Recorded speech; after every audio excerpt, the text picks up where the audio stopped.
want retribution. Oh yeah, we want retribution. Oh yeah, we want retribution. Yeah, we ran out of patience. Boil up with the cold hard hatred. I can feel the vibration. Beat in the streets, it's a new sensation. I wanna break faces on the pavement. I wanna make greatness look complacent. Adrenaline awakened, I can taste it. We can make an impact, grab it and take it.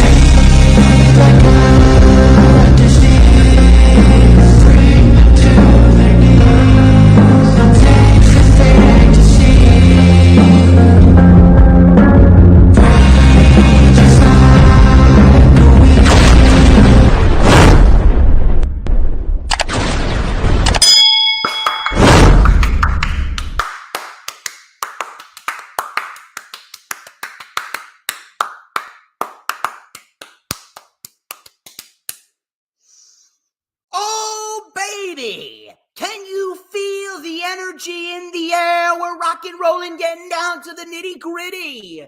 And we are having ourselves a nice time this Thursday evening as we turn it up on a Thursday. And that can only mean one thing. Ladies and gentlemen, I am the one and only DJ Storms. And I would like to welcome each and every single one of you to a very special edition Thursday stream, as we are streaming live on 4 different platforms across 5 different accounts, and WrestleMania weekend is upon us, and we got ourselves one hell of a weekend. 5 streams, the first of 5 streams in a row coming your way in the first week of April. As of course, you already know who I am, Mr. Controversy, and the operator of the best damn X, formerly known as Twitter, handle known.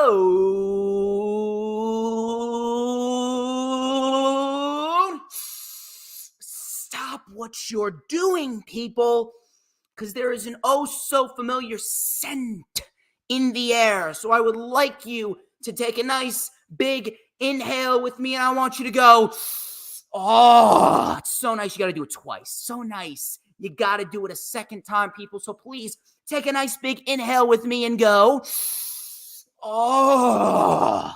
Hold on. You got to hit the hat trick. You did it once. You did it twice. You got to do it a third time because it is just so goddamn good. Do it with me, people.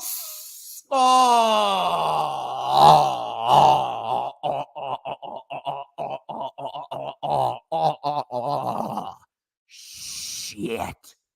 Do you smell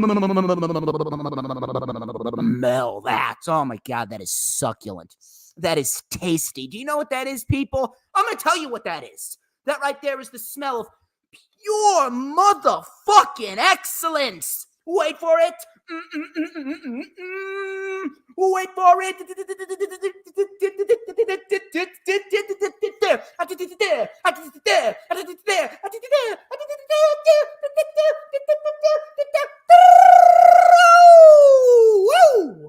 2 Mankind. Oh yeah. I am on fire. You better call 911 because DJ Storms is burning on the dance floor, motherfuckers. And this is the official rundown, dual rundown for Ring of Honor, Supercard of Honor, and NXT Stand and Deliver 2024.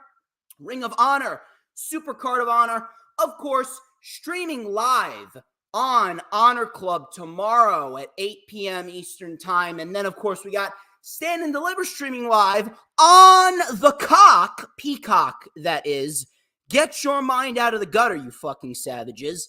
Peacock, this Saturday afternoon. I believe the pre-show starts at 12 p.m. Eastern Time. Ladies and gentlemen, plenty of good shit going down this weekend. And as you can see, to start off my stream weekend for WrestleMania 40 weekend, the biggest week in the history of the DJ Storms brand, I'm not alone.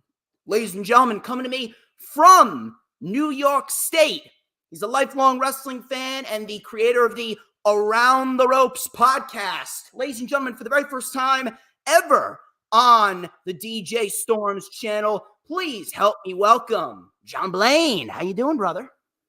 I'm doing great, and I love the intro, by the way. I love the energy and the flow, and how better of a weekend than the biggest weekend in pro wrestling history than for our two shows to finally collide. My God, I feel that energy, man. I always bring the energy because I'm on the grind all the time. That's the way to go, baby. And I greatly appreciate you taking time out of your day to come and join me. We got plenty to talk about. But before we get into the festivities here, where can everybody find you on social media? You can find me. We're on X, or as you said, formerly Twitter. We're on Instagram. We're on Facebook. Or we're also on YouTube as well. And I made it simple for everybody for DJ because some people don't have that much of an attention span. All you got to search is Around the Ropes Podcast. There you go. And that's how you can find us. Simple enough. You just have to, when you go to YouTube, make sure that you look for a specific logo. And if you see the logo on my Facebook, that's the one you got to look for, because I know we have multiple channels. Because of course, YouTube is YouTube. But yeah, we have stuff on there, and we, I talk. We're live every Tuesday night, 8 p.m., and we talk all things pro wrestling and the indies. That's what's up, man. That is what's up. That's what I like to hear.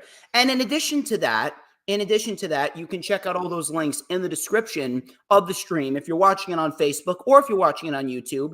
And then, of course, as far as I go, you can follow me on X and Instagram at HistoryMakerDJS. One more time, that is at HistoryMakerDJS, because all I do is make history in every goddamn thing that I do.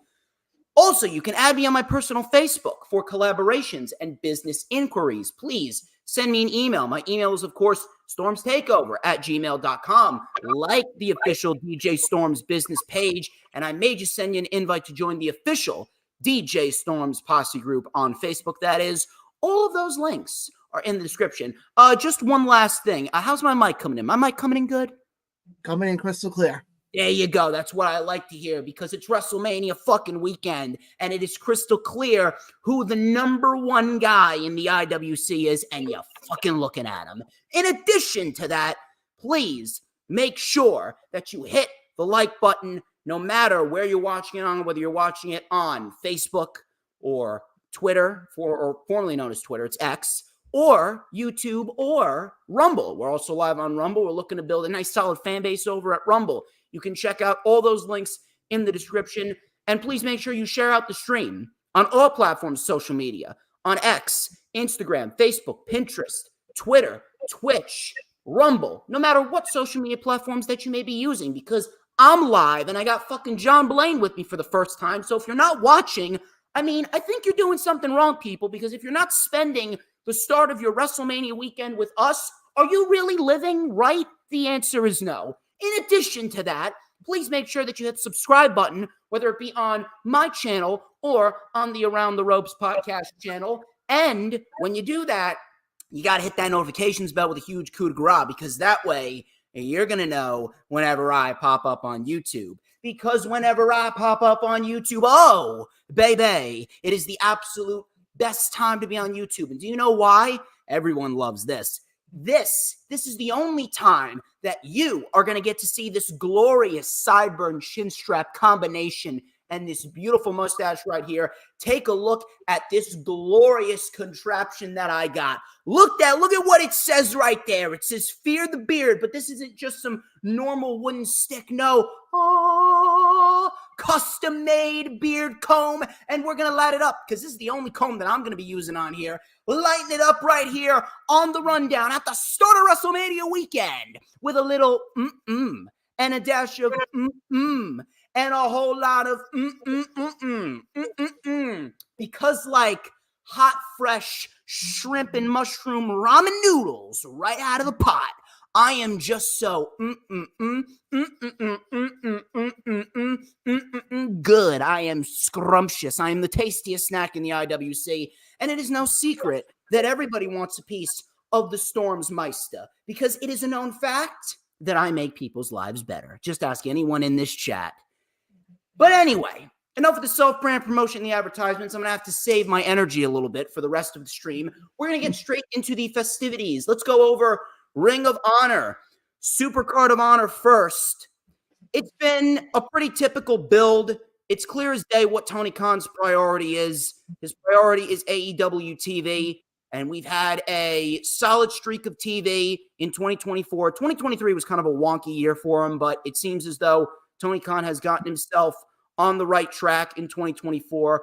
Not perfect, but he's gotten himself treading in the right direction. I hope that he keeps that up. But as far as Ring of Honor goes, I mean, Ring of Honor is clearly an afterthought. It's the same shit every time I talk about it. It's AEW Dark 2.0. But as far as the pay-per-views go, usually the pay-per-views deliver. The last couple of Ring of Honor pay-per-views, especially the ones in 2023, they delivered. They delivered big time. The only problem with Final Battle last year in December was that it was way too fucking long. Didn't need to be 4 hours. Could have shaved an hour off of that fucking show. But as far as Supercard of Honor goes, they got 7 matches on the main show, which is a very, very, very good amount of matches on the main show. He looks to be adding matches to the buy-in, which really shouldn't be all too crazy. The buy-in only goes an hour. So I'm guessing we'll probably be out of there by 11, which is good, because at this rate, I don't think that people want to sit through another 4-hour Ring of Honor pay-per-view, especially with a lot of filler matches. But I take a look up and down this card. The matches look fine. And it really goes to show you that Ring of Honor is the young talent brand. They have a lot of the young talent down there. And it is the underground promotion, the gritty underground promotion that pretty much just exists. It does give people more places to work. But again, no one really cares about Ring of Honor right now, simply because of the fact that there's really nothing going into it. There's really no heat to Ring of Honor right now, because Ring of Honor, that is the most unstructured show of the week. By far the most unstructured show of the week. Everything is intertwined with AEW, and nothing really has good fluidity over there. That's why I said that they need to get Ring of Honor down to Universal Studios. It needs to be only an hour every single week, and they need to start sanctioning matches to go longer. Book shorter shows with less matches that go longer. There shouldn't be more than 3-4 matches on the show, and give them each ample amount of time. Build your stories that way.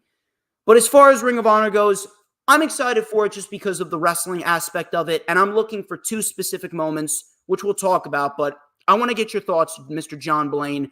What are your thoughts on Ring of Honor as a whole, and what are you looking forward to most going into Supercard?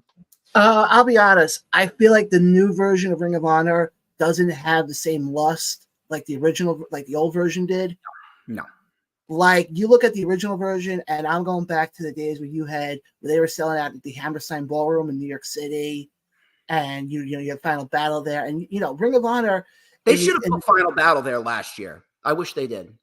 Well, my whole thing is, when Carrie Silken was running it, you knew damn well you were getting what you were getting. But also, I look at it as Ring of Honor, I think, overall, has a major impact on pro wrestling. People don't think about it. If you look at the original run of Ring of Honor in the early days, 90% of those guys are on AEW, WWE right now. Yes. And I agree with what you said before about Ring of Honor now is basically AEW Dark 2.0. I called it AEW Velocity, because looking at the card, I was like, to me, it doesn't feel like a pay-per-view. The matches on the card, I'm like, you could have just done this as like an episode of Dynamite or something. But I think, like I said, that's just looking at it on paper. As far as the matches, there are 2 matches I'm looking forward to, and obviously, we'll get into them, but the one I am looking forward to the most is Kingston and Briscoe. Yes, absolutely. That's one of the ones that I'm looking forward to the most for one specific reason, and we'll be talking about that. But the card itself, I'm sure that we're going to get a nice showcase of a lot of the young talent from AEW's side of the fence, or Ring of Honor's side of the fence. The whole issue is there's really no structure, like we said, and above all else, there's no genuine effort. And that's one of the main reasons why I've shit on WWE TV a lot this year. It's not because of the fact that they don't have the talent. They have the talent, they have the structure, they have all the resources to put on good shows, but the problem with WWE has always been their lack of effort. People ask me, why have you been harsher on WWE this year, more so than you were last year? You take a look at the shows in the fall of 2023 versus the winter of 2024 going into WrestleMania, the difference is clear. WWE at its core, and I've always shit on them for this, WWE is a lazy fucking company. They don't give a shit because they already sold out all of these fucking arenas. So they feel like they don't need to put any effort into what they're doing. Ring of Honor has that same vibe. Tony Khan pretty much already knows that, hey, I got enough money to buy WWE 5 times over, so I don't really need to put effort into Ring of Honor. I'm just going to put all my effort into AEW TV. The problem is the lack of effort. Ring of Honor has absolutely no effort being put into it, thus making it feel unimportant. No, and I agree with you on that. And it's sad because I agree with what you said. There's a lot of young guys on that brand. And you go back to, we were talking, before with WWE, when they had NXT, it was almost like, you look at NXT back then, when you had guys like Adam Cole, you had the Undisputed Era, you had all those guys. It was must-see TV. You look at Ring of Honor now, a lot of it you can sit there and go, oh, I'll read about it in, on one of the websites, or I'll watch the clips of it on YouTube. There's nothing that's making me sit there. Now, mind you, I'll sit there and I'll watch Monday Night Raw. I'll watch Dynamite. Fortunately, I can't watch NXT live because I'm normally live during NXT. But with Ring of Honor, it's like there's nothing that's bringing me in to sit there and go, oh, I must see Ring of Honor this week. And here's the crazy part. When they first came back and they were on Honor Club in March of 2023, look at the shows in March of 2023 and look at the matches that they were putting on in March of 2023 in Universal Studios going into Supercard last year. Last year's Supercard looked fucking great. Last year's Ring of Honor debut on Honor Club going through the month of March last year, they had some damn good fucking shit. And then it's almost as if after Supercard of Honor 2023, Tony Khan just gave up on it. And that's the problem, is I think he was riding on the fact that, it's Ring of Honor. It's going to sell. It's like you said it before with WWE, that WWE sells out these arenas so they don't have to put the effort in. You look at Tony Khan with Ring of Honor. He figures, oh, it's Ring of Honor. People are going to want to watch it no matter what. Yeah, he can't do that. How you doing, Billy? Thanks for coming in to watch. Hey, Billy. But let's get into these matches. Dalton Castle and Johnny TV. This is a fight without honor. Now, this whole thing came together because there was a survival of the fittest match back at Final Battle to crown a new Ring of Honor World TV champion after Samoa Joe vacated it. Dalton Castle was involved in it, and Johnny TV cost him. Fine. Now, it was initially entertaining in the first couple of weeks where Johnny TV was running around trying to smash John TV's face. He made it entertaining. He was trying to turn chicken shit into chicken salad. But after about the third or fourth week, it just became really fucking repetitive.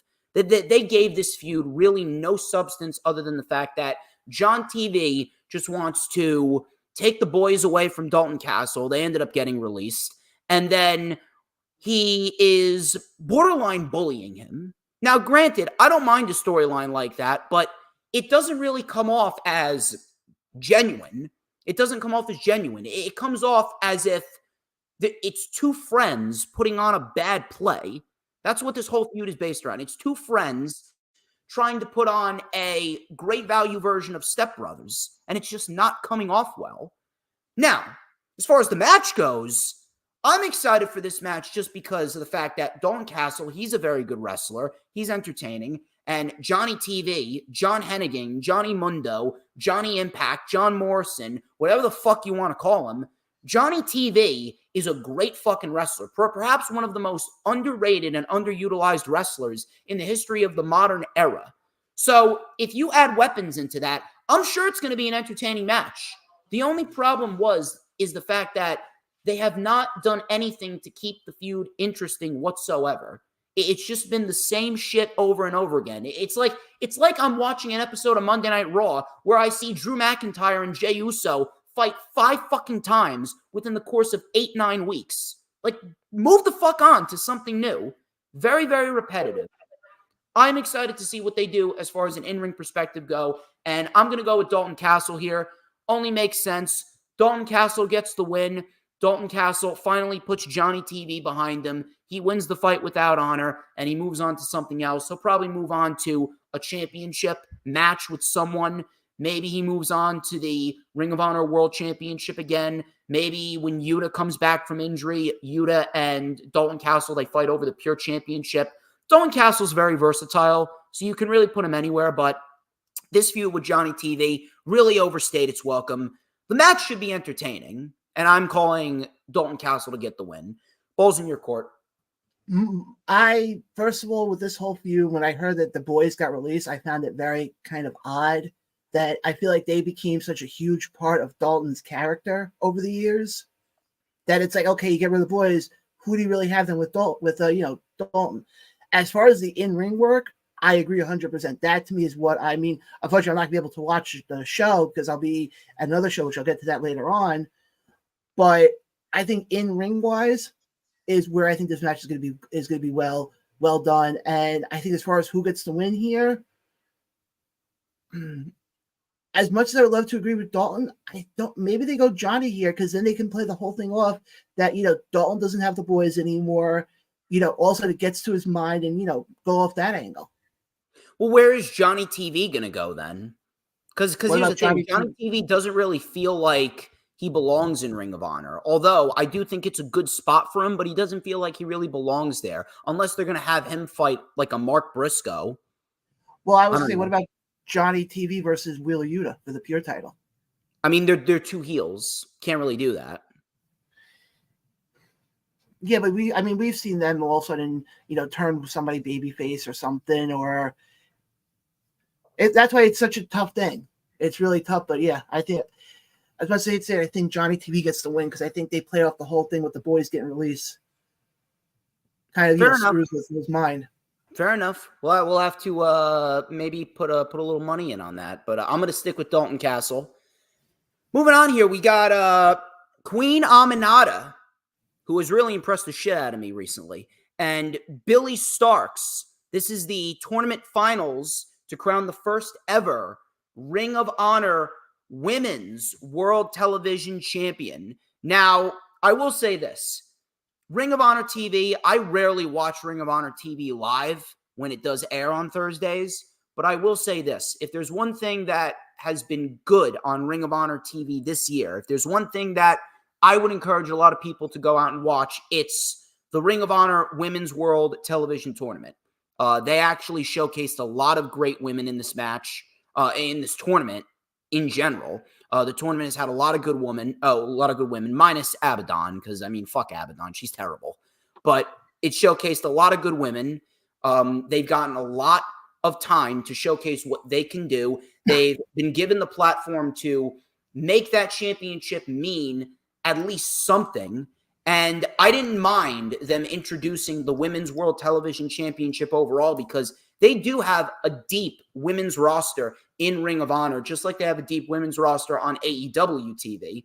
And the fact that Queen Aminata got the showcase that she got, we already know how good Billy Starks is. Billy Starks has proven at such a young age, 19 years old, and she is already further along than a lot of people that have been doing this for like a decade, which is actually quite scary when you think about it. But we already know how good Billy Starks is. But Queen Aminata, when she was initially brought in and she was being the jobber to all of the major stars, people like Sheeta and people like Thunder Rosa and people like Mariah May, I was watching Queen Aminata and I'm like, man, Queen Aminata can actually go. I didn't really know anything about her. I'm not sure where they got her from, but the woman can actually wrestle. And the fact that they gave her the opportunity to actually wrestle here in Ring of Honor, and now she's made it to the finals of the tournament, I would say that is a huge win for her. And Ring of Honor is a great place for her because she is going to develop a lot of new skills in Ring of Honor. She's going to face a lot of women, and surely she will be on AEW TV once again in a full-time role sooner than we think.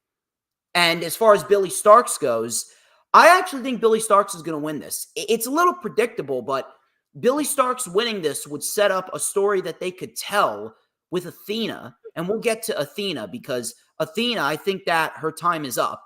And we'll discuss that in depth when we get to that match. But as far as Billie Starkz goes, again, it may be predictable, but I think Billie Starkz at this rate would have a great starting point under Tony Khan if she was to hold the Ring of Honor Women's World Television Championship. So I'm going to go with Billie Starkz to win this. This is probably the third match that I'm looking forward to the most out of the entire card. I'm looking forward to Queen Aminata versus Billie Starkz.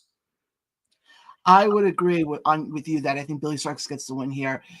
I've seen that they've done a lot with her, with the whole Athena thing, and I think realistically, I mean, don't get me wrong, I think we're going to get Billie and Queen Aminata a lot more going past this, and I think I could see this being like that rivalry to kind of build off this title. So I got to agree. I think Billie gets the win here.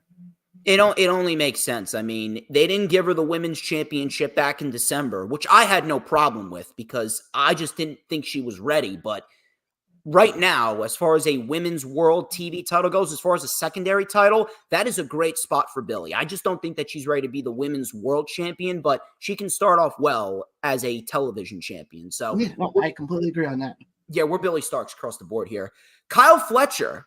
This was one match that I didn't predict. Kyle Fletcher is fighting Lee Johnson for the Ring of Honor World Television Championship. Now, this came out of left field, even though Lee Johnson has been winning matches, so it kind of makes sense that he's getting a title match, but I'm dead shocked that we did not see Ethan Page versus Kyle Fletcher at Supercard of Honor, considering that this is taking place on WrestleMania weekend, and it's the biggest show of Ring of Honor's calendar year. And in addition to that, I also want to add something else. I'm actually severely disappointed that we're not getting Bullet Club Gold versus the Acclaimed and Daddy Ass for the Ring of Honor World Six-Man and the AEW World Trios Championships. A lot of people say that they should have waited till Dynasty. No, it should have been on Ring of Honor Supercard of Honor to make Ring of Honor feel more important. That's the one thing that I've always preached. Make your shows feel important. That match would have made Ring of Honor Supercard of Honor feel a little bit more important than it is. But getting back to Fletcher and Lee Johnson, didn't really predict it, but I can't really say that I'm angry. I can't really say that I'm angry for one specific reason. If Ethan Page fought Kyle Fletcher here at Supercard of Honor, realistically speaking, Ethan Page would have to win because Ethan Page, his whole reason for going to Ring of Honor is for his daughter, to win a championship for his daughter and his family under Tony Khan, and he has yet to do that. So if Kyle Fletcher fought Ethan Page, realistically, Ethan Page would have to win this match. But on the flip side, Kyle Fletcher really hasn't gotten too much time with the championship. Kyle Fletcher, this is his first singles championship.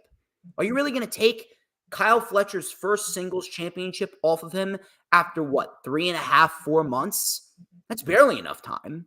So I didn't predict it, and it's kind of shocking that it's not Ethan Page, but at the same point in time, it's good for Kyle Fletcher because Lee Johnson is just starting to establish himself, so he can take a loss here. He puts on a great match here. He'll look just fine in defeat. Kyle Fletcher could get a big win on a Ring of Honor pay-per-view, solidify his title reign as legitimate, and then in July at Death Before Dishonor, then we can get Ethan Page versus Kyle Fletcher. At that point, Kyle Fletcher would have had a solid amount of time with the championship, at least 7-8 months. He would have held the championship for over 200 plus days. Then you can give it to Ethan Page. One of my biggest things is make your title reigns feel important. Make your title reigns lengthy. No short title reigns, because short title reigns, they diminish the championship and the individual holding the championship.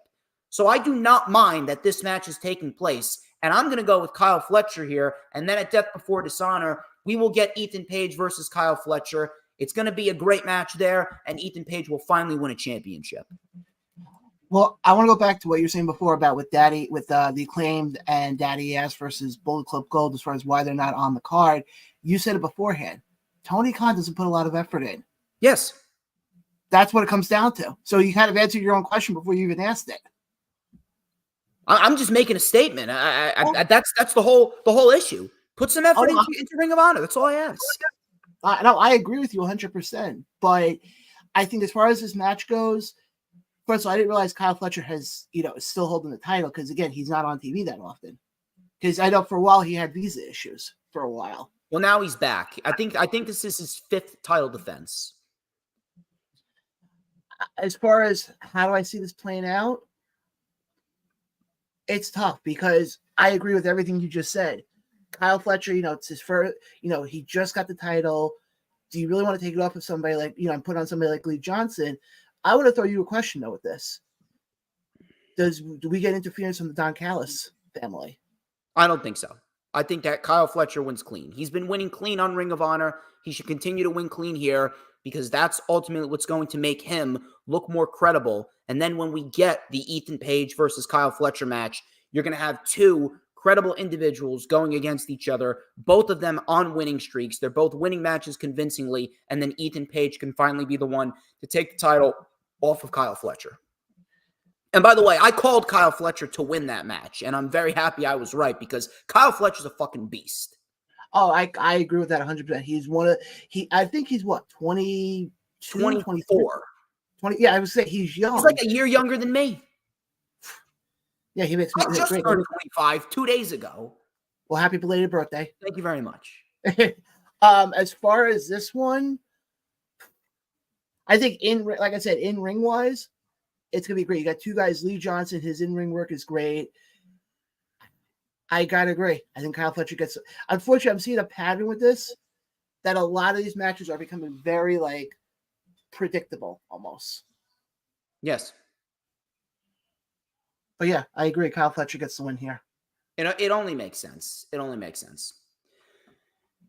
We got ourselves May Sarah and Empress Nexus Venus. This is Mina Shirakawa and Meika versus Tam Nakano and the Queen's Quest, which is made up of Saya Kamitani and AZM. This is a Stardom showcase match. This is pretty much just Tony Khan trying to throw the Stardom women on there to try and continue to build his international partnerships. Really a nothing match right here other than a showcase match. You know what this reminds me of? This reminds me of when we had that Joshi Wrestling 6-woman tag team match back at AEW Double or Nothing 2019, which was the first official AEW show. It was fine, but it wasn't memorable whatsoever. It was just a showcase match for the Japanese women. That's pretty much what this was, and that's pretty much what this is going to be. This is a showcase for the Stardom women with no substance added to it. It's really not going to do anything. It's a filler. So I don't really care who wins this match.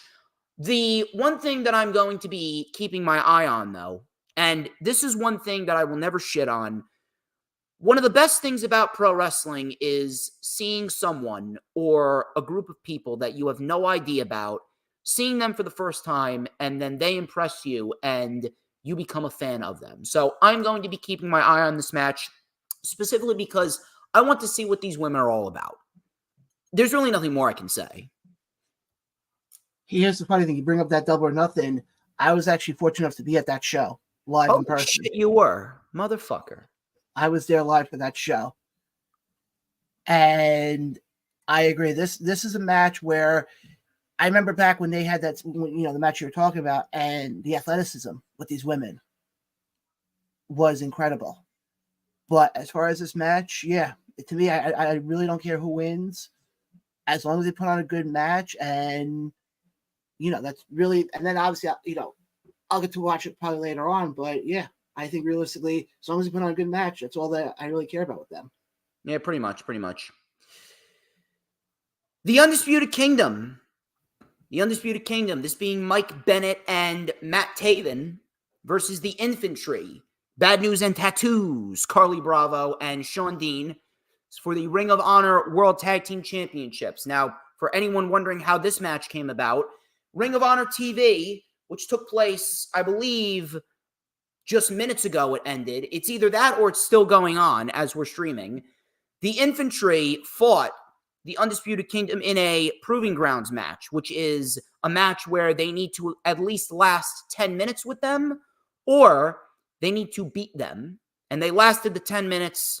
Therefore, they're getting a match. Again, I'm sure that this is going to be a great match, and I have my interest in this match specifically because of what the Infantry did against FTR last Saturday on Collision. Now, I am all for new talent coming up, and I am all for new talent getting a showcase. Now, the Infantry, they had the match of their life against FTR last Saturday, so I'm interested to see what they do here. I'm interested to see what they do here. I'm interested to see what they bring to the table here. Again, the issue is no effort.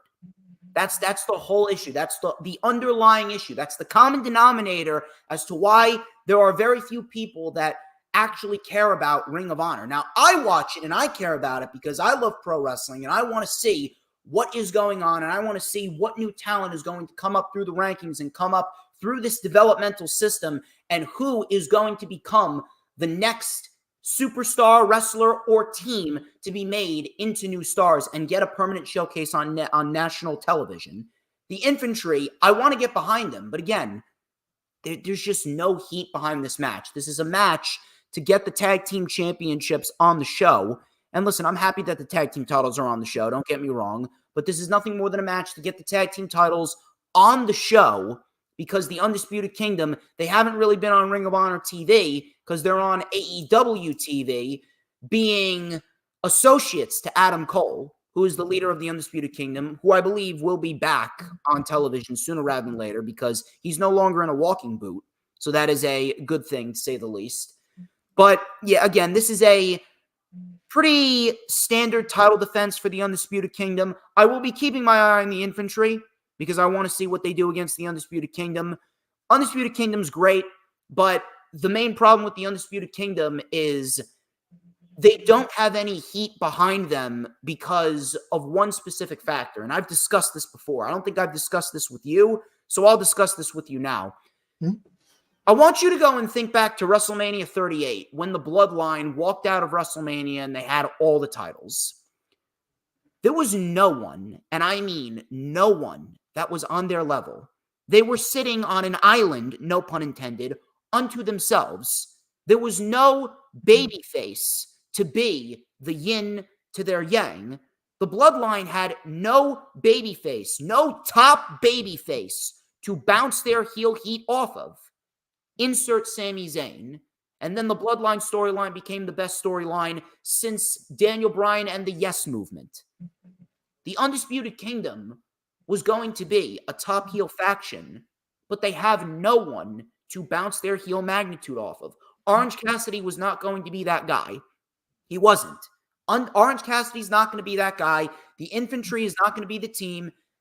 They're just not over enough. I'm not saying that they will never get to that point, but they're not over enough. MJF was going to be the babyface that the Undisputed Kingdom was going to bounce their heel magnitude off of, but unfortunately he tore his labrum, so we can't really do much about that. It's just a shame because the Undisputed Kingdom is great. They're a great fucking faction. Taven and Bennett, great fucking tag team. Wardlow is awesome. Roderick Strong, fucking great. Adam Cole, one of the best pro wrestlers in the history of the business. But they have no babyface, no top babyface to bounce their heel magnitude off of. So they're just there. It's not even like they're looking like losers. They're winning matches clean, but they don't have that babyface that they can use to get themselves more over as heels, like the Bloodline did with Sami Zayn. It's an unfortunate set of circumstances. All we can rely on is just hope that they have a good match. I agree with you 100%. I think the problem is you look at, and I was there when the Undisputed Kingdom debuted on AEW. I was there when the Devil got revealed, and I feel like it's fallen very flat. And I've said this on Around the Ropes podcast that you got to keep them. If you want to make this team the most dominant faction in AEW / Ring of Honor, you got to keep the belts on them. But you just got to do it in such a way where it doesn't lessen the value of the belt. It's unfortunate, but they're not going to get off the ground until MJF comes back. They need MJF. And that's the sad part. I agree with you. And that's the sad part is you look at with what they're doing, and I take nothing away from them. I mean, you ran down the guys who were in Undisputed Kingdom. They're all top level guys. But as you know, you and I both know, being lifelong wrestling fans, it takes two to tango. Yes. And you're only as good as the guy who you're in the ring with. And I feel like with them putting the infantry in, it's like, okay, well, we're just feeding you this team until we get you a bigger name team down the road. And I hate that, because I think the infantry, especially with Shawn Dean, who I think personally is one of the best baby faces on that roster because of the fact he has the whole military background. I think it's said that, okay, it's like, okay, well, we're just feeding this to you. We're feeding this to you. We're feeding this to you. See, they're trying. I think the best way to say it is they're trying to play it safe. Top Flight's got to be the team to take it off of them. Well, that's also if they can say, injury free for 6 months. Well, I mean, they've stayed injury free for 6 months already. But with me, my whole thing with Undisputed Kingdom, I've said this for a while. You want to make them a dominant team, you gotta give them something. I think personally, when Adam Cole got revealed as a devil, I think that whole storyline took a different turn. Yeah, I know, and it's unfortunate because Adam Cole and MJF, that was the best storyline in the entire industry at one point. That was literally the best thing in pro wrestling. But the problem is, both men got injured. Again, no one's fault. It's no one's fault. It was an unfortunate set of circumstances and just a bad twist of events. And it was just a bad time for the Undisputed Kingdom to be revealed because MJF was going away to nurse an injury. So now the Undisputed Kingdom doesn't have anyone that's going to get them off the ground and help them be the top heel faction that they can be. No, and that's the part that sucks, though. As far as who I see winning this, I hate to say this, but I hope it's the Undisputed Kingdom. It will be. Not a chance that the infantry will. Not now. No. I'm not saying now, but I'm just saying, what I said this before, and I'm going to reiterate this. I'm going to sound like a broken record. You want to make them a dominant team, you got to get them the wins. But you also don't want to lessen the value of the title. So you're kind of caught between a rock and a hard place. At this very moment, the infantry are at a point in their career where they're getting the showcase that they need to, and they can lose. They don't really need to start really winning matches until they've developed a solid, and I mean a solid amount of matches underneath their belt where people can look back and say, man, that was a great tag team match. They already got one. They already got one with FTR. I'm hoping that this should be number 2. Hey, it's going to add up because I think, and I want people to realize one thing. What DJ and I are saying, we're not shitting on infantry. We're not saying, they're never going to win the titles. At some point, they're going to. Just not at the show we're talking about. Yeah, not now. It'd be because at this very moment, they just started putting effort into the infantry. Now, they're just getting the showcase that they need to get. Once we have that solid amount of matches that showcases to us, all right, you know what? The infantry, they can hang with the best. Because right now, all they've been doing is facing Ring of Honor tag teams. But now that we got them in the ring with FTR, you get them in the ring with the Undisputed Kingdom. Now this is going to be the true test. Now the work begins. And once they have a solid amount of showcases underneath their belt, then we can start building them up as a credible tag team. Again, everything happens in due time, and the infantry will get their moment. But Undisputed Kingdom, they are the main priority right now. Now, let's talk about the top 2 matches on this card. The 2 matches that we're both looking forward to here. Athena and Hikaru Shida. Don't give a fuck what anyone says. Athena has been and is continuing to be the number 1 women's wrestler in the entire world. Athena's number 1. Fuck Rhea Ripley. Fuck Io Sky.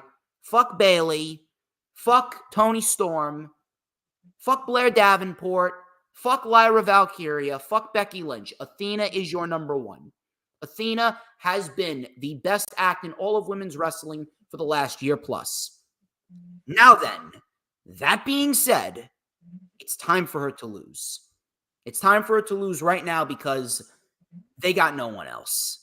I thought that they were going to do Willow again, but it seems as though Willow, she's got bigger plans going on because she's going to be the new TBS champion, and then she's got Mercedes Moné in her future. So it's not going to be Willow. I also pitched Chris Statlander, but I guess Chris Statlander, they're having her in a showcase on AEW TV. Maybe we may get Chris Statlander versus Mercedes Moné at some point. So now you got Shida on Ring of Honor. I think that Ring of Honor is a good place for Shida. It's a new world for her to conquer. I don't have an issue with it. I was okay with Athena winning at Final Battle last year. A lot of people called for her to win so that way she can get called up and she could go to AEW TV. Listen, I want Athena on AEW TV as much as the next guy. But there's a time and a place for her to lose the championship, and you need to make sure that you're taking that credibility. Because whether you want to admit it or not, Athena has developed a shit ton of credibility with the Ring of Honor Women's World Championship. You need to take that credibility and you need to transfer it to the right person. And I don't think that Billie Starkz was ready for that type of responsibility and that type of credibility. Shida is ready for that. Shida has been there before. Shida has been the women's champion on AEW 3 times over, and she's the longest reigning women's champion that the company has seen so far. Now, I think it's time that we get that title off of Athena. Athena should be on AEW TV after Death Before Dishonor. We need to get the title off of Athena here, and then we can build up a story towards a rematch with Billie Starkz and Athena. Starkz wins her match. Starkz wins the Women's TV Championship. Athena does not retain the Women's World Championship. Shida wins. That jealousy will cause Athena to turn on Billie Starkz. We get Billie Starkz and Athena one more time at Death Before Dishonor. Round out that story. Give Billie Starkz the win. And then you can move forward into the future and move Athena up to AEW TV and let Billie Starkz do her thing as Ring of Honor Women's World TV Champion. Now is the time. Athena, she does not need to hold that championship anymore. We need Athena on AEW TV, and we need her on AEW TV ASAP, because right now that you got Mercedes on the roster, you need to have Athena on the roster, because right now, ever since the start of the year, the AEW women's division has been firing on all cylinders. The week-to-week matches on AEW TV for the women's division, this is the best that it has been. The consistency from everyone in the division, the consistent amount of great matches for TV standard purposes, the consistent amount of matches has made the AEW women's division better than the WWE women's division in terms of a week-to-week wrestling basis. You could say that WWE's got the star power, but AEW's women's division, they get the time to wrestle. And Athena, she is undoubtedly the best woman that they have right underneath Mercedes. Let's give that title to Shida. Do Athena versus Billie Starkz at Death Before Dishonor for the Women's World TV title. Round out the story. Billie Starkz wins. Athena is off to AEW TV permanently. Well, I want to get your take on one thing first. You mentioned Mercedes Moné, and they announced that she wants to go for the TBS title at, I think, Double or Nothing. I know this is not what we're talking about, but I just want to get your take because you mentioned Mercedes for a second. Do you agree with the fact of her getting the title shot so early? I wouldn't mind it if they give her some wins, but you can't just have her go into Double or Nothing and that be her first match. She needs to win matches. She needs to be on a winning streak. If you put her in there and that's her first match, I'm going to have a problem. Am I going to support the match itself? Am I going to enjoy watching that match? Yeah, it's going to be a great women's wrestling match. But at the end of the day, she better be fucking wrestling before that. Give me her versus Sky Blue or her versus Chris Statlander. Give her wins. Because, and I only ask that because Bully Ray actually mentioned this on Twitter. Fuck I don't Bully remember Ray. the actual. Fuck Bully Ray. I hate that guy. But my whole thing is this. Why do you have the ranking system then if you're going to turn around and have her say, oh, I'm going for a title? All I better say is, like, you better win. You better win some matches. And I agree. He wins matches, fine. Because you take a look at Malachi. Malachi, he's about to compete in his second singles match this year. Malachi Black and Edge, or Adam Copeland, excuse me. Malachi Black and Adam Copeland for the TNT title. That's coming. But at least they're giving Malachi Black wins. He's going to get his second singles win over Christopher Daniels. He's going to be 2-0 this year. And then you continue to give him singles wins. So they're doing right by Malachi, but they should be doing right by Mercedes. They need to give her wins. Oh no, I agree. I was getting your take because I know you mentioned as far as this match goes. Yeah, I don't think there's any other way to look at it. You look past Shida. Realistically, there's no other woman. I mean, you're not gonna bring in Mercedes Moné to Ring of Honor. No. So realistically, you have nobody else. And honestly, you put Shida as your women's champion. You can have her work with a lot of the younger girls down there, and then. But now I want to ask you this though: do you make her a transitional champion? Shida? Yeah. No. Give her a solid 200 days or a little bit more with that championship, because you need to build up some new women down there. Because as of right now, I don't know who the fuck Shida's going to feud with after she beats Athena. Maybe she can fight some of the Stardom women. Maybe we get Shida versus, I don't fucking know, maybe a Mercedes Martinez. I wouldn't mind that. Maybe we get Shida versus someone like a Kiera Hogan, or maybe they bring Sky Blue down there. Maybe we get someone like a Queen Aminata in there. Maybe we get someone like a Red Velvet in there. I wouldn't mind that. I think Red Velvet's fucking great. I just think in this run, though, with Shida, like I said, I agree with you. I think Shida does get the win here. I think this is their time to build up the future, because you have a lot of talented women down there. You got to start building them up if you want to make them credible to go after the title. You're going to have to build them up, but Shida deserves a long reign. You can't just have Shida drop it after a few months. Well, didn't they do that when she won the AEW Women's title? Well, the second and the third time, yes. The first time, no. Yeah, the second and third time. Yeah, that's what I meant. Which they shouldn't have. They shouldn't have done that. That was fucking stupid. If anything, what they should have done is they should have not given Shida the championship at all. Or if Shida was going to get the championship, Shida should have just won the title from Tony at Dynamite 200. She should have held it till Full Gear. Then at least she would have gotten a little bit of time with the championship before Tony won it back. Yeah, the way they handle the belts, especially when it comes to some of the women, is ridiculous. But no, I agree. I think I'm glad that now Tony's getting an actual run with it. Oh no, I love the fact they're actually giving Tony not only just a run with the title, they're giving her a character now. Yeah, but on the flip side, I mean, dude, her matches have really not been all that memorable. The best match that she had was with fucking Riho at World's End. And even then, that felt like a Dynamite match. Now, the match at Revolution with Deonna, that was not necessarily a bad match, but dude, that was placed in a shitty spot. No way were they following Blackpool Combat Club versus FTR. Not a chance. No, and unfortunately, I agree about the World's End comment. I was there for that one. Most of that card ended up feeling like a really bad episode of Dynamite. But well, the middle of the card, yeah, like it started out solid, then it dipped, then it got better. It was very, very weird. The problem with World's End was the middle of the show did not feel important. No. And in addition to that, dude, I don't know what happened. And no disrespect to Long Island, but that crowd was kind of dead. Well, you want your laugh, and then we'll go back. A lot of the chants that were started that you kept hearing were started by where I was sitting. Shocker. Your section was the most lively section, but I think we're Shida across the board here, right? Yeah, we're Shida across the board on this one. Now, how do they get Athena off of Ring of Honor? Do we see her round out the story with Billy Starks first? Yeah, but I could see almost a stipulation getting put in.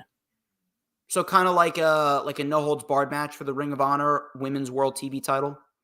Well, you can go that route, or you can have a stipulation, almost like back in the day when they used to do the loser leaves town match. Yeah, probably. Yeah.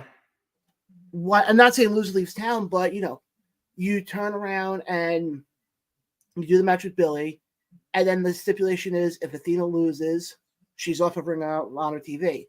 Let her get off of Ring of Honor TV I'm not going to say have her get off of Ring of Honor TV on a Thursday, and then the following Wednesday she's on AEW Dynamite. Give it a little bit of time. and then that's when you have her debut. Yeah. Mark Briscoe. Mark Briscoe should be the main event right here. Mark Briscoe and Eddie Kingston.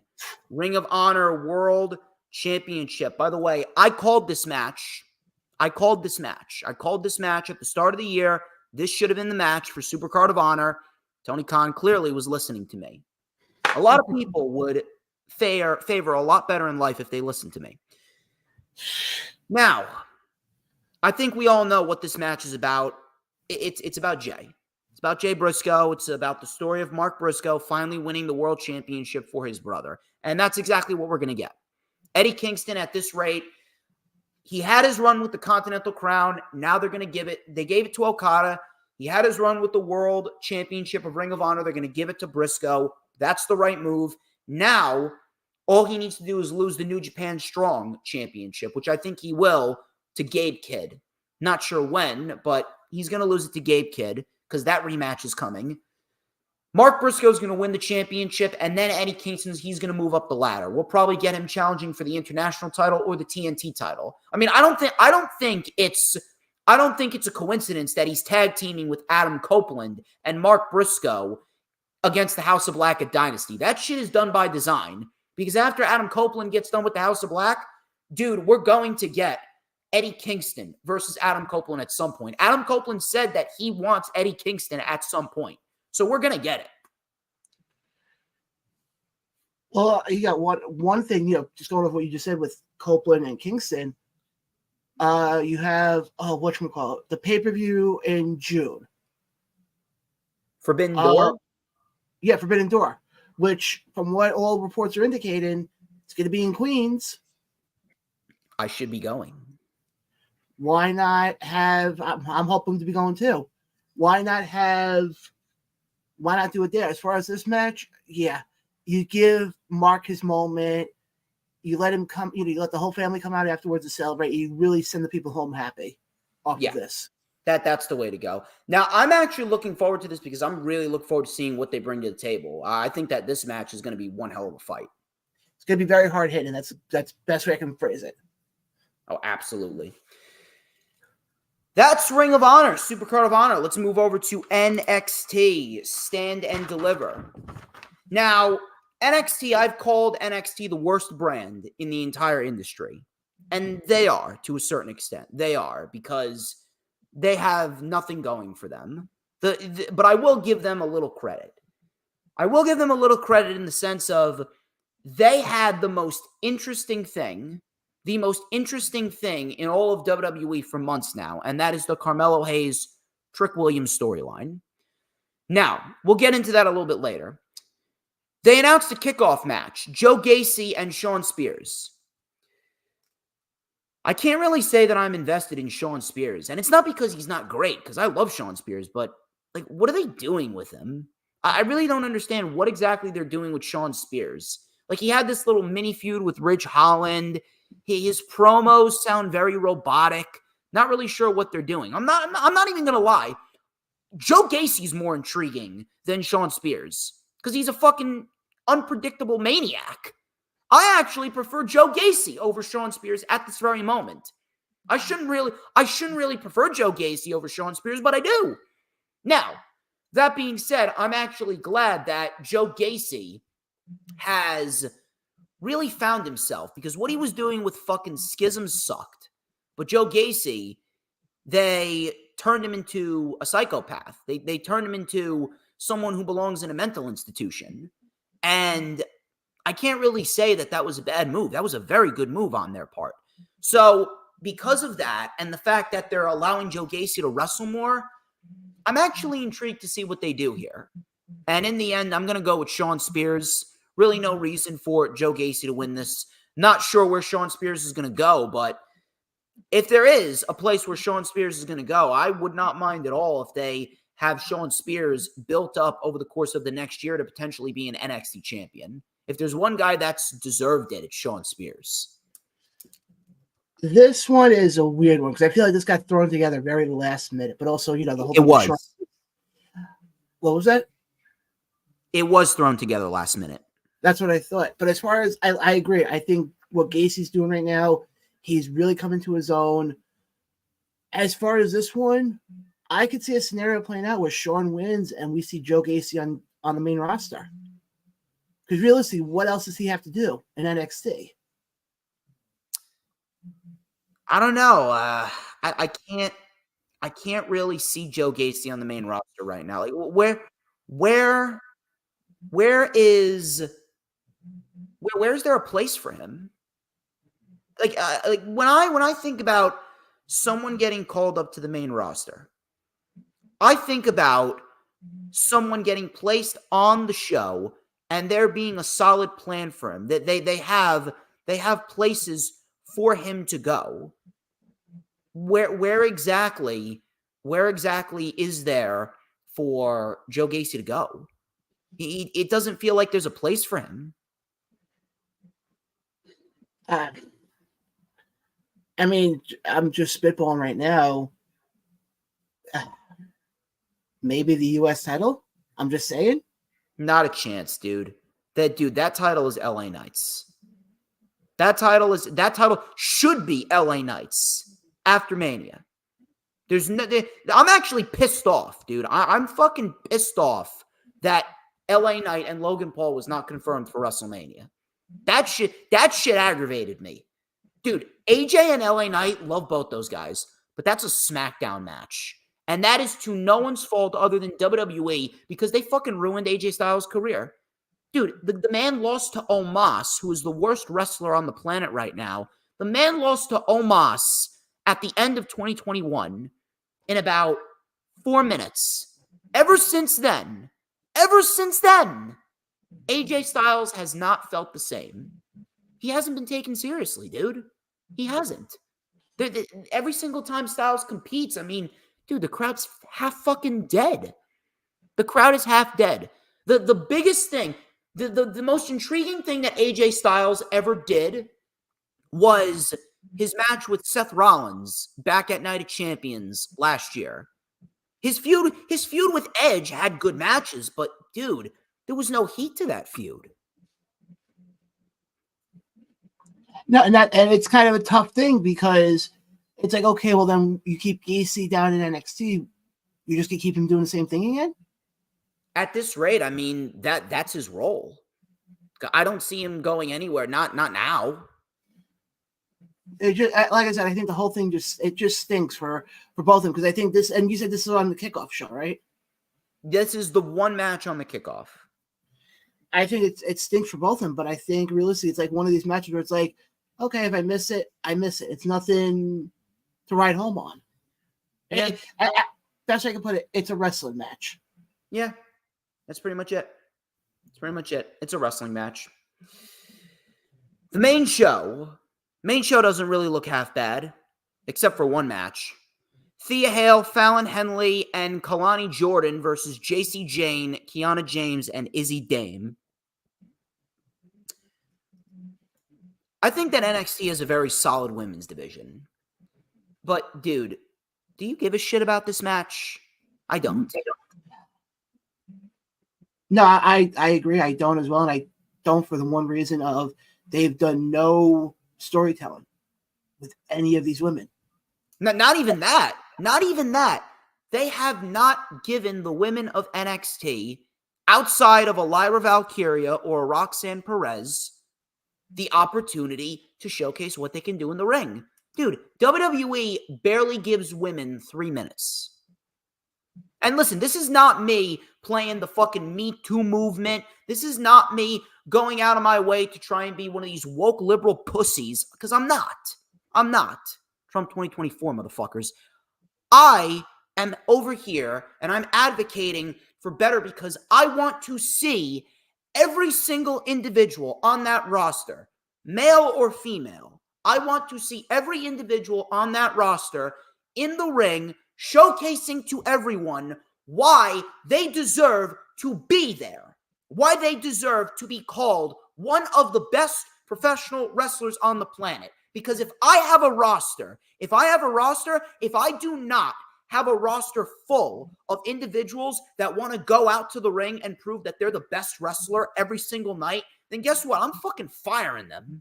I want a roster full of people that's going to go out there and showcase to everyone why they are the best individual to ever step into a wrestling ring, even though we all know that they're not. I want them to fucking wrestle like they are. And the problem is, I do believe that these women realistically want to do that, but WWE is not giving them the opportunity to. And that's what fucking sucks. I can't get behind this because they have done nothing in the ring to showcase to me that, man, I should really invest my time because this is going to be one hell of a match. You know what's funny? You're making very valid points.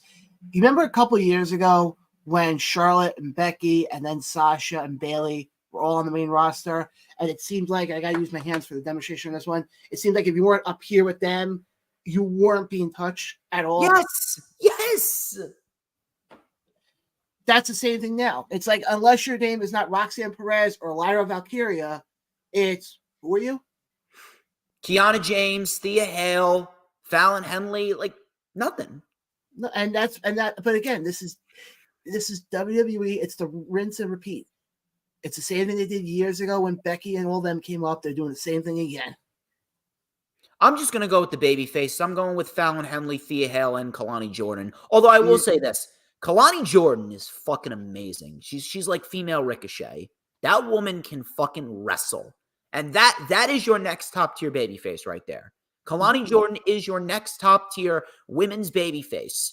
She's like the second coming of Casey Catanzaro. Shout out to Casey Catanzaro. Fucking love that woman. No, I agree with you. I think the babyface team gets the win here. And hopefully now that we're under more of a Triple H, Shawn Michaels regime, I'm hoping they kind of get out of this whole mold and kind of let all the women get an opportunity. I mean, I hope to God we don't get the same hashtag like we did years ago where it's give the divas a chance.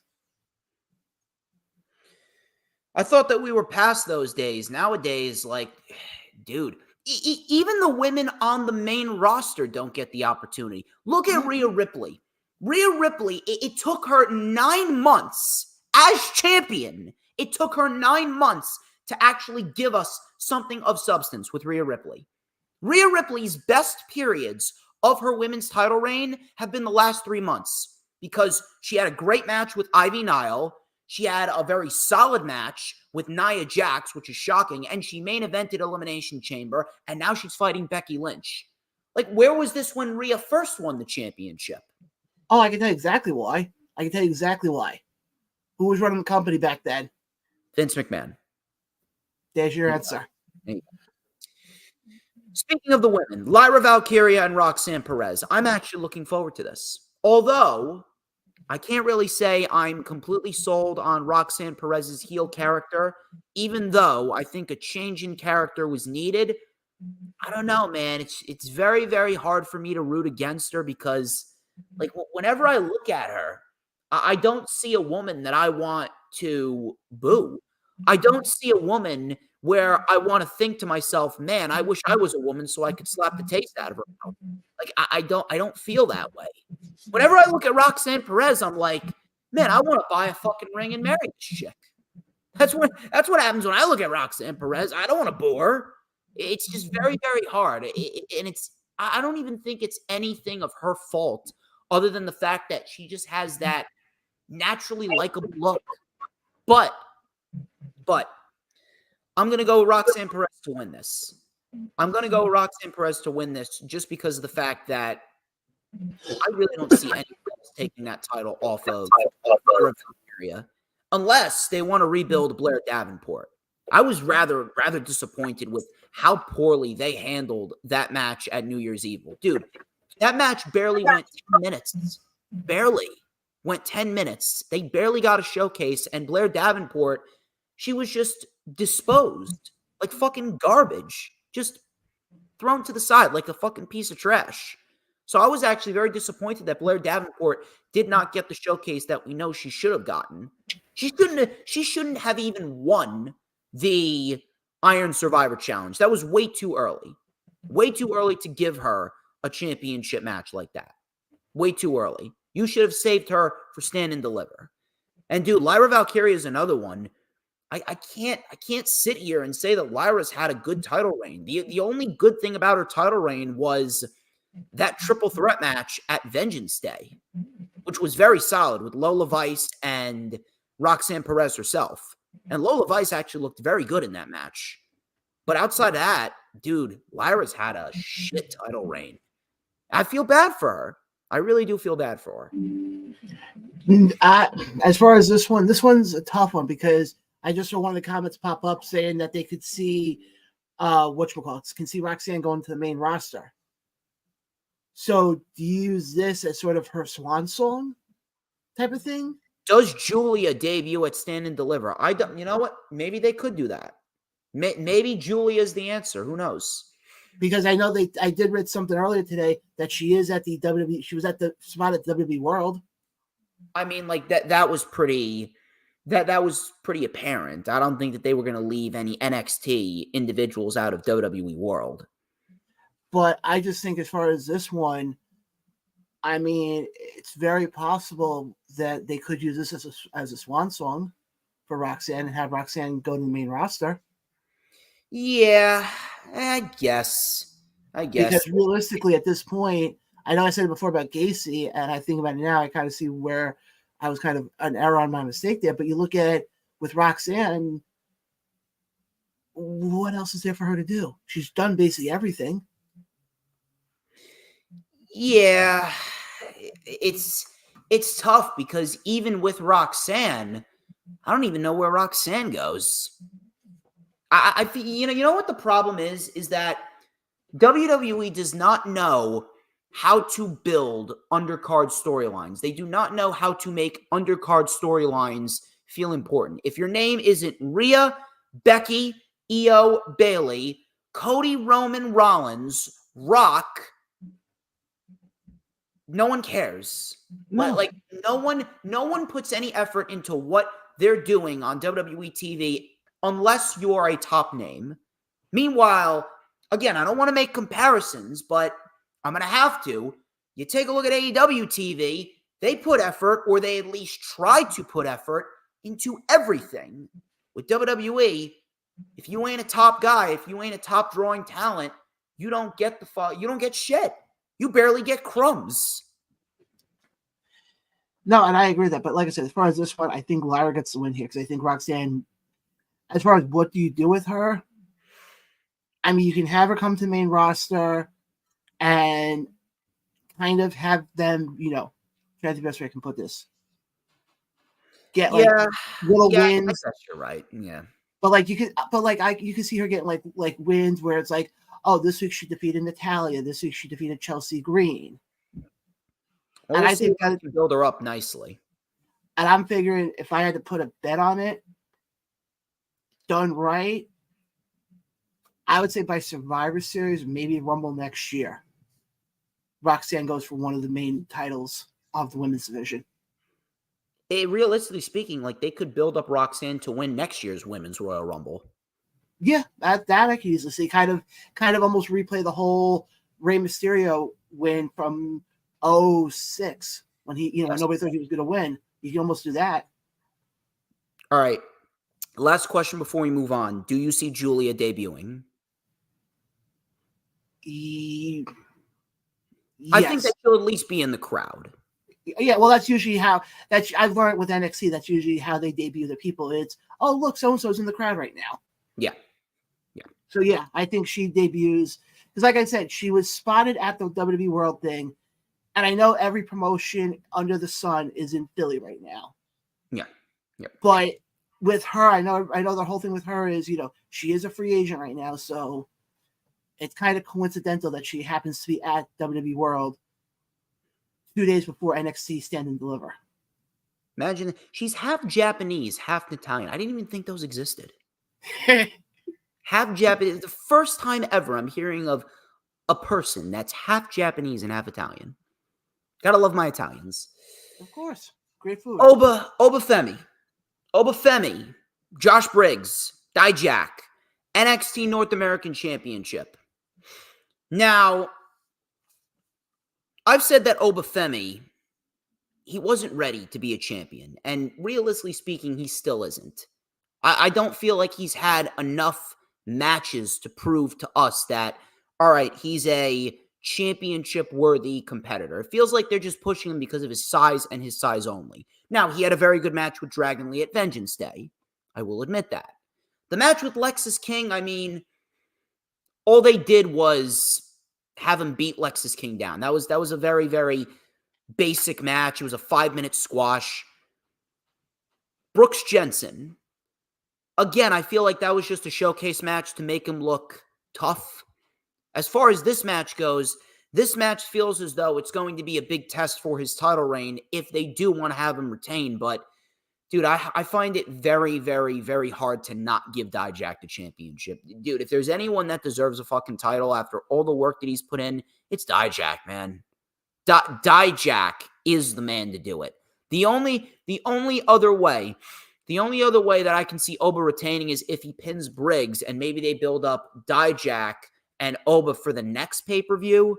But, man, dude, I think that Dijak needs to take it. Dijak fucking takes it, and Dijak, he wins the championship in front of 13,000 people.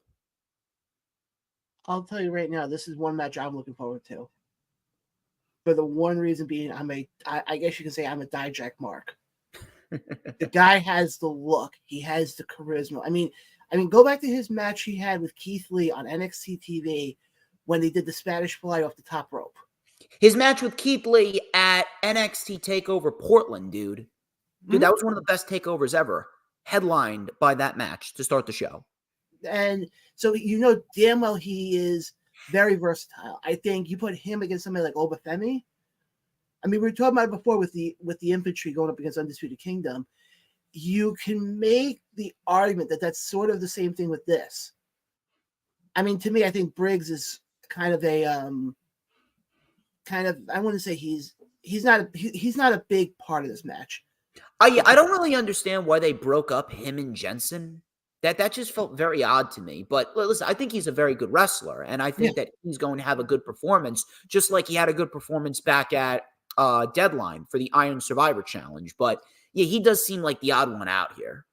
I think, and I said it when we were getting closer to this pay-per-view, I really thought they were going to go Obafemi, Dijak. The fact that Briggs got thrown in leads me to think that Obafemi will retain because I think Briggs eats the pin here. Yeah. I think that's just the way to me, and I think you build because then you take Briggs out of the picture, you put Dijak and Obafemi, which I think their next big pay-per-view would. I don't even know when the next pay-per-view is. Battleground, I think it's on June 9th. Oh yeah, are they doing that from the UFC? Yes, the UFC Apex. I think that's where you do it. I don't know, man. It's very, very hard for me to root against Dijak, especially on WrestleMania weekend, like the biggest stage that you could possibly have. And Dijak, you're not going to give him I don't know, man. I feel like you're right. I don't want to admit it, but I feel like you're right. I feel like I'm going to have to go with Obafemi here. And I mean, another comment I see here, he goes, I mean, T-Bar. People forget, Retribution. Let's not revisit the days of T-balls, okay? What, you mean the greatest faction ever? Oh my God, fuck that, dude.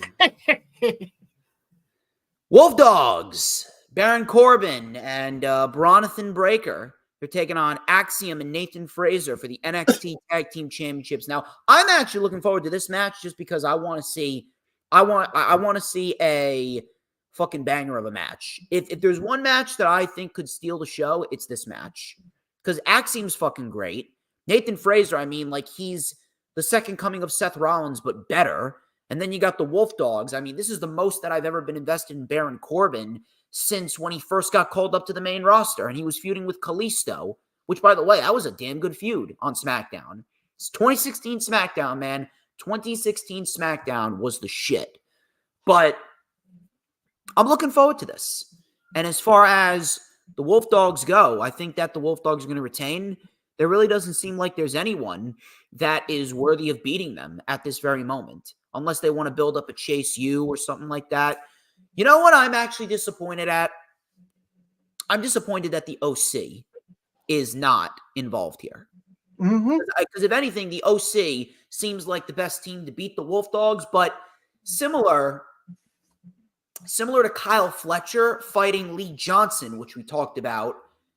Feels like they put Axiom and Nathan Frazer in there so that way the Wolf Dogs can get a successful title defense. And then at the next big show, we're going to get the Wolf Dogs versus the OC, and the OC is going to win the NXT tag team titles.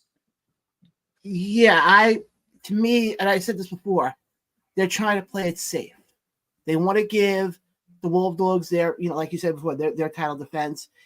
And I just think it sucks because you got a team in Axiom and Nathan Frazer that together they are good. I'm just curious to see if Braun Breaker, with the fact that he goes, I think they said 23 miles an hour when he goes off the ropes, he's going to break one of those. What was it? 24, I think. Yeah, 23 or 24. He's going to break one of those guys in half with how fast he runs. As far as this one, I mean, we all know inevitably it's going to lead to, like you said before, the OC taking the belts off of them. So this one's like, on paper, I think it's going to be a good match. But yeah, give me the Wolf Dogs in this match. Yeah, only makes sense. Only makes sense. The last two matches on this show, this is where I have a problem. How you doing, Dan? Dan Lehman, how you doing? And I know that you'll be at the Williams Center in Rutherford, New Jersey on April 26th. I will have your official DJ Storms t-shirt. John, would you like a DJ Storms t-shirt? Yes, please. What is your shirt size? Right now I'm a 2X. 2X, perfect. I got one. I got one for you, buddy. And I'll need. We can discuss payment after the stream. Well, I was going to say I'll see you, I think, at 80s WrestleCon. I will be seeing you at 80s WrestleCon. There you go. Ilya Dragunov and Tony D'Angelo. Initially, I kind of want to see Tony D win this, but I feel like Dragunov's going to win this for one specific reason, and it has to do with the match, which was confirmed for the main event with Carmelo Hayes and Trick Williams. And this is where I have a problem with this. Is it the best storyline in NXT? Yes. Yes, it is. No one's going to deny that. I'd be a fucking idiot to deny that. But the problem is, what's it for? Vengeance? Is it for retribution? Sure.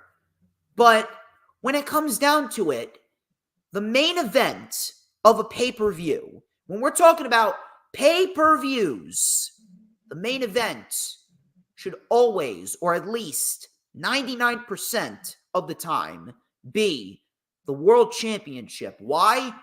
Simply because of the fact that the World Championship is the whole reason why people go to a certain company or a certain show. The World Championship should be the most coveted prize on the entire show. Should be the most coveted prize throughout the brand. So if a non-title match is main eventing over the World Championship, what does that tell you about the World Championship? It's like the world title is being diminished. It's like the world title is losing its credibility. I even had a problem back in the day when Gargano and Ciampa were main eventing NXT takeovers over the NXT Championship. And listen, those matches were fucking 5-star classics. Those matches were fucking 5-star classics. But it still does not excuse the fact that the NXT Championship was an afterthought to those matches until Ciampa won the NXT Championship. That's the problem that I have. That's always been the problem. That's the issue. Carmelo Hayes and Trick Williams is a great feud. No one's denying that. But the NXT Championship, you are diminishing the championship for two individuals as good as they've been. And listen, I'm going to give my props to Trick Williams. Trick Williams has evolved very much. 6-7 months ago, that dude was as green as fucking grass. That dude was as green as the fucking lettuce in my salad. But he has evolved and he got better over time. The match that he had with Dragunov back at Vengeance Day was damn good. That was probably the best match of Trick Williams' life. And the crowd made it better. And I'm sure that Trick Williams is going to have a great match here with Carmelo Hayes. I mean, Carmelo Hayes, he's a fucking beast. Carmelo Hayes is a world champion. But dude, what you're doing is you're devaluing your world championship for two guys. As good as the storyline has been, two guys that do not have anything on the line here except for a matter of pride. The only time that the world title should not main event the show is if we're getting a very, very special occasion. Like if we're getting a first time ever women's main event, or if we're getting a first time ever tag team championship main event, or if we're getting the retirement of a legend like Revolution. Sting retired. Sting had his retirement. That was the last thing that you saw in Revolution. That was one of the rare occasions where it's okay because Sting is a wrestling legend of nearly 40 years. It's not the case here. So I can't support this. All right. I got a couple of things on this because I know you and I are going to disagree on this. I think personally, the Ilya match and the Carmelo match are going to intertwine with each other. And I'm going to tell you why. As far as the Ilya match, I think Ilya gets the win here. However, I think on the other end, the fact that you got Trick and Carmelo, which first of all, I give WWE a lot of credit because the one thing they have done great at is taking friends and turn them into bitter enemies. You go back to Shawn and Hunter. You go back to Gargano and Ciampa. Just go down the list. Hell, Rollins and Ambrose from a number of years ago. I don't think that they got enough. I'm going to be fair. No, I completely agree. I think they could have gotten more. My whole thing is this. You turn around and when it comes to booking a show, like I'll give you this example. Do you remember All Out, the one where Punk came back at in 2021, and that was the right move to have the world title main event the show. That was the right move. But I said on my show, I said it should have been Darby and Punk because you had a guy who would come back for the first time in 7 years. You knew the crowd was going to be into that match. You want to leave the crowd happy. I think at the end of this match, Trick gets the win. We get a stare down from him and Ilya. Oh, then no, yeah. Goes to the main roster. I think him on the. I mean, we saw him already on the main roster. He was in the tournament a couple months ago for the U.S. title. Yes. So I think he's ready for the main roster. Oh, no, he's been ready for the main roster. You know that Carmelo's going to the main roster after this match. That's a given. But, yeah, the reason why I don't think Tony D'Angelo is winning is because they want to put it on Trick Williams. Because Trick Williams, he is the hottest babyface in NXT right now. That I don't mind. But, dude, I really don't give a fuck how good the story is. Listen, story is story, but story is not more important than making the world championship feel like the biggest prize on the show. And this is what I hate about wrestling nowadays. And here's what I've said. I've said that Roman Reigns has set pro wrestling back several years because, dude, 5-6 years ago, we were moving away from this soap opera drama shit. We were moving away from this soap opera drama bullshit, and we were focusing on making pro wrestling a fucking sport. And that's what it needs to be. Pro wrestling is not a play. It's not a soap opera. It's not cinema. If you want this cinema shit, go watch a Marvel movie. You want cinema? Go watch the fucking Walking Dead. Don't like The Walking Dead, but Negan's a badass. Go watch The Last of Us. Go watch all this other shit. I'm here to watch two individuals or a group of individuals, whoever. I'm here to watch these individuals fight from bell to bell and showcase to everyone why they are some of the best athletes, not just wrestlers, athletes on the planet. Okay? As good as the Bloodline storyline was, and this is probably one of the very few times that you're going to hear me speak subjectively because I pride myself on spitting facts and facts only. but I'm going to throw out an opinion here that not a lot of people have. I don't give a fuck. I didn't give a fuck about the Bloodline storyline.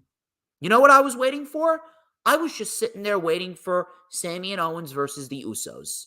You know what I was waiting for? I was just sitting there waiting for Cody and Roman. That's all I was waiting for. I do not give a fuck about any story.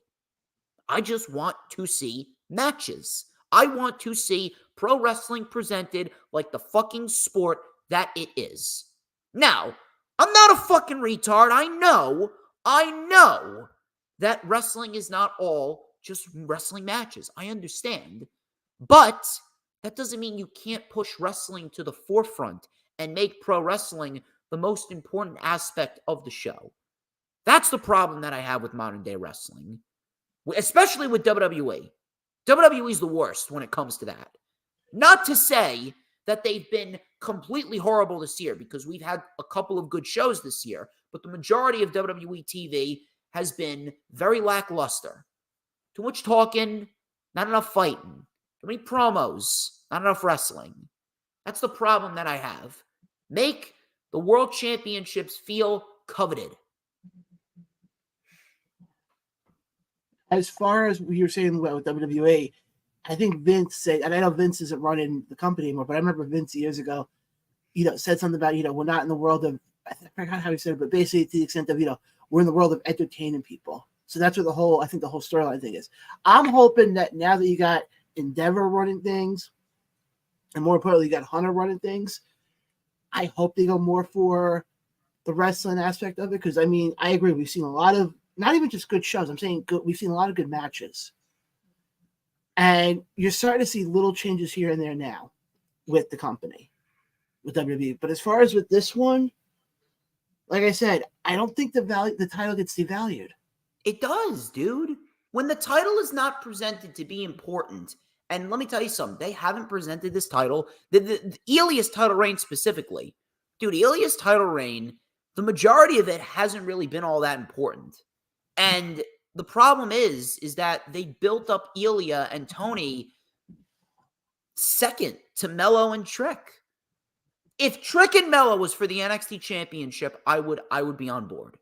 If anything, what they should have done,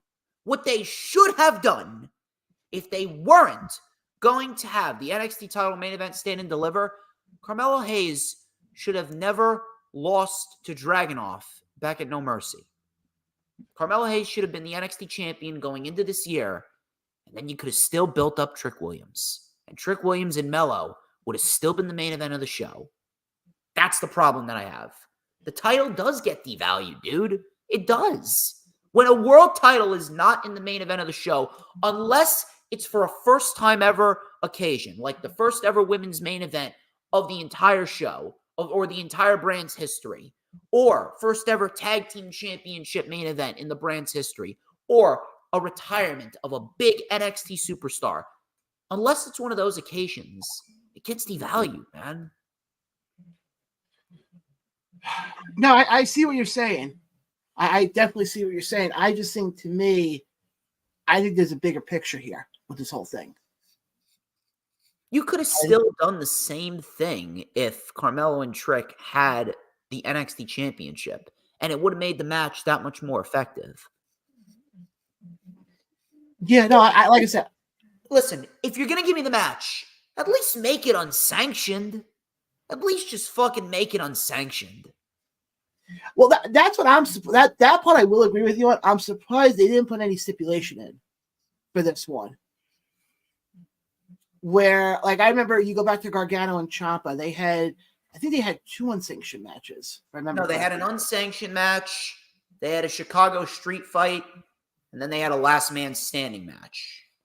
But even like that, though, make it mean something. I think this one, like I said, you got 2 guys. And I know, your whole thing on storytelling. I'm on the opposite end. I look for the storytelling because to me, that's what gets me emotionally invested as a fan. I just can't be bothered with it anymore. Like back then I cared, but nowadays, especially after NXT Black and Gold and how, my God, it's still pissing me off that Vince McMahon fucking killed that shit.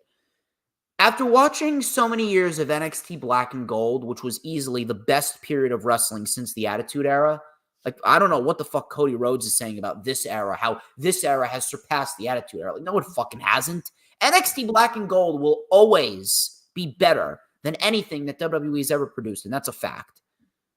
Dude, I'm fucking over this soap opera drama and shit. Wasn't O'Reilly and Cole unsanctioned at Stand and Deliver 2021? Yes, it was. And you know what? I was actually semi-okay with that, even though the match was kind of lackluster. I was actually semi-okay with that. If they would have at least made Carmelo and Trick unsanctioned, maybe I'd be singing a little bit of a different tune. I agree with you, and I think also we're 2 days away from Stand and Deliver. Yes.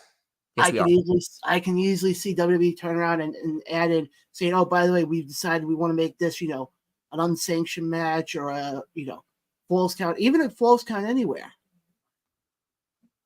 Yeah, I'd be okay with that.